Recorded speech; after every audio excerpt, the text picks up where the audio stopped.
kalusugan. May pahayag ng Department of Health na sabi nila, there's no cause for alarm. Kasi may mga ulat na may mga tumataas na cases ng COVID-19 sa ilang mga bansa sa Southeast Asia. Well, ayon po sa Department of Health, aktibo po itong nakikipag-coordinate sa ASEAN for verified information and with data. Hindi naman po kailangan pang dapat maalarma po ang ating bansa. No? Kasi una nang napaulat na may surge in COVID-19 cases sa Hong Kong at sa Singapore.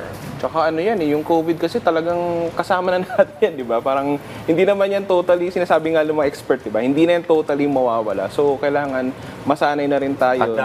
Yes, mag-adapt na rin tayo sa situation. Tsaka hindi naman masama din mag-ingat. Di ba? Kung may nakaramdam na tayo ng mga sintomas, wala naman masigurong masamang magsuot ng face mask, di ba? Yung hygiene pa rin ano. Yun. Nga, diba? It's a matter of mitigation and adaptation because it's already there. So for instance, ang government dapat ay patuloy pa rin sa pagiging consistent sa mga programs na dapat ibigay para sa sa mga taong bayan patungkol sa COVID-19, no? So aside from information dissemination, in cases na may symptoms, ano ba yung mga dapat gawin, no?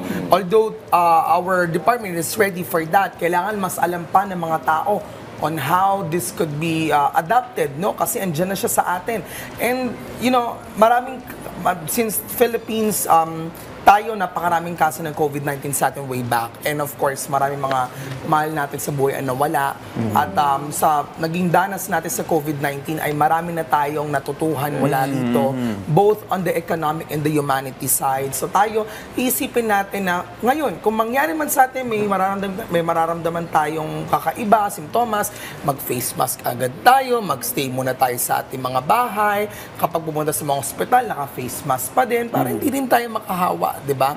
Yun yung ilan sa mga bagay na ating natutuhan beforehand, ngayon ay pwede natin i-adapt sa ating mga sarili. At sana, no, ay huwag naman talaga tumasin ang kaso ng COVID-19, lalo dito sa ating bansa. Well, tama yung sinabi ni Profi, dapat natutunan na natin. Kasi I remember, nung panahon ng pandemya, lahat tayo may anxiety eh. Hindi natin alam yung kinabukasan eh. Lahat tayo nag-iingat. Kapag bababa ka ng escalator, hindi ka humahawak eh. Laging may alcohol sa bag. Ngayon, ang nagtataka ko, hindi pa tayo natuto. Yung mga pribadong establishmento, hindi lang sa national government dapat yung responsibilidad na to, no?